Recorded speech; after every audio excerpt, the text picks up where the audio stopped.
Hello जी, welcome back to my YouTube family. कैसे हो आप सब? राधे राधे सभी को, जय श्री श्याम। तो देखो, आज बना रही हूँ मैं यहाँ पे गट्टे की सब्जी। और यहाँ पे मैंने गट्टे रख दिए थे उबाल के, बेसन के बना के। यहाँ पे मेरे गट्टे उबल रहे थे। देखो कितने अच्छे से पूरे गट्टे, मतलब अगर गट्टे आपको ऊपर आ जाते हैं तो समझो वो पक चुके होते हैं। तो यहाँ पे वैसे से पहले पानी डालो, पानी में थोड़ा सा नमक डाल दो। और जब पानी बॉईल हो जाए नमक डाल दो तो, और थोड़ा सा डाल दो उसमें ऑयल। तो उससे ना गट्टे एकदम अच्छे से फूल भी जाते हैं और पूरे उबल जाते हैं। तो यहाँ पे मेरे गट्टे ना बिल्कुल बन गए थे, तो यहाँ पे मैं गट्टे उतार रही थी। तो फटाफट से यहाँ पे मैं अपने सारे गट्टे निकाल लेती हूँ, क्योंकि अगर फिर हम ज्यादा बनाते हैं तो फटना शुरू हो जाते हैं। तो फटे फटे से ना फिर पानी घुस जाता है उसके अंदर, तो फिर वो वाला टेस्ट नहीं आ पाता, वो सॉफ्टनेस उनकी खत्म हो जाती है, वो टाइट टाइट से हो जाते हैं। तो इसलिए पहले ही अगर वो ऊपर तैरने लग जाए तो आप उतार लो। देखो यहाँ पे मेरे गर्मा गर्म गट्टे मैंने उतार लिए थे। वो काफी अच्छे फूले फूले मोटे मोटे हो रहे हैं, आपको दिख भी रहा होगा, इसलिए मैं पास से दिखा रही थी कि देखो कितना ज्यादा फूल जाते हैं। तो अगर आप इस ट्रिक से गट्टे बनाते हो तो बहुत ही टेस्टी और अच्छे से बनते हैं, क्योंकि अगर सॉफ्ट रहेंगे तब ही खाने में टेस्ट आता है, अगर टाइट हो जाते तो वो सही नहीं आता। तो यहाँ पे मैंने चढ़ा दिया इनको फ्राई करने के लिए कुकर। तो यहाँ पे मैं डाल दूं सरसों का तेल, क्योंकि सब्जी ज्यादातर मैं सरसों के तेल में ही बनाती हूँ, रिफाइंड ऑयल में भी बनाती हूँ लेकिन बहुत कम बनाती हूँ।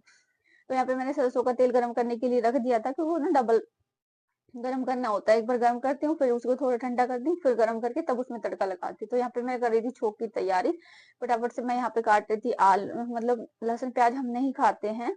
तो मैं डायरेक्ट ही जो भी कोई सब्जी बनती है उसे टमाटर की ग्रेवी में ही बनाती हूँ। तो यहाँ पे मैं टमाटर काट रही थी फटाफट से, और टमाटर मेरे पीस भी गए थे, कट गए थे फटाफट से। तो मैं यहाँ पे ना तेल मेरा ऑयल गर्म हो गया था, तो यहाँ पे मैंने लगा दिया तड़का। तो देखो मैं आपको दिखा रही हूँ, यहाँ पे मेरा तड़का लग गया था, मसाला अच्छे से, ग्रेवी पूरी पिस जाएगी, मतलब अच्छे से भून जाएगी, तो मतलब टेस्ट आता है अच्छे से। तो यहाँ पे थोड़ा सा पानी मिला के जो भी मिक्सी में लगा होता मसाला होता है पूरा आ जाता है, तो वो यहाँ पे मैं डाल दिया था, और अच्छे से ये ना मेरी पक रही थी। तो इसी के लिए साथ साथ में मैं लगा लेती हूँ आटा, क्योंकि फिर खाना भी बनाना, तो सुबह सुबह का टाइम ना बहुत ज्यादा बिजी होता है।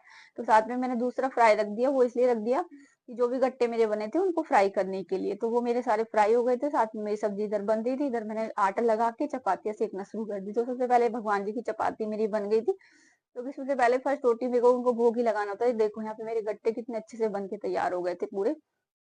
तो यहाँ पे मेरी रोटी भी तैयार हो गई थी साथ साथ में। तो चलो भगवान जी को भोग लगा देती हूँ, उसके बाद में मैंने कर लिया अपना सारा काम। तो जी आज मेरे को ना कपड़े भी धोने थे, तो सबसे पहले मैंने बेडशीट वगैरह क्लीनिंग की करनी थी, तो वो सब चेंज की। तो यहाँ पे मैं बेडशीट चेंज कर रही थी, क्योंकि ऊपर फिर मेरे को मशीन भी लगानी थी। तो साथ में मशीन लगा के आ गई थी, लेकिन सूट नहीं कर पाई। तो दिखाती हूँ अभी आप लोगों को ना। तो यहाँ पे मैंने फटाफट से अपनी बेड सेट कर दिया था, नई चादर निकाल के, मतलब हर दूसरे दिन मैं चेंज कर ही देती हूँ ज्यादातर फटाफट से। उसके बाद ना अगर ज्यादा रखते हो आप तो फिर वो हो जाता है। तो यहाँ पे मैं बेड सेट कर रही थी, बेड सेट करना ना मुझे बड़ा वैसा लगता है काम, जैसे कोई भी काम करवा लो, लेकिन बेड सेट करना मुझे बड़ा वो लगता है। तो यहाँ पे मेरा बेड सेट हो गया था, नीचे से सारा काम हो गया था, और उसके बाद ऊपर मैंने लगाई हुई थी मशीन।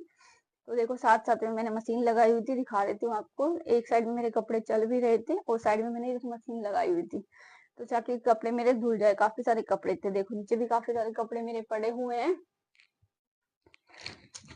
तो इसलिए मैंने यहाँ पे मशीन लगाई हुई थी। देखो साथ साथ में मेरी मशीन चल रही है, इतने सारे कपड़े मेरे हो रखे थे, तो इसलिए मैं यहाँ पे कपड़े धो रही थी कि चलो साथ साथ में सारा काम निपट जाएगा।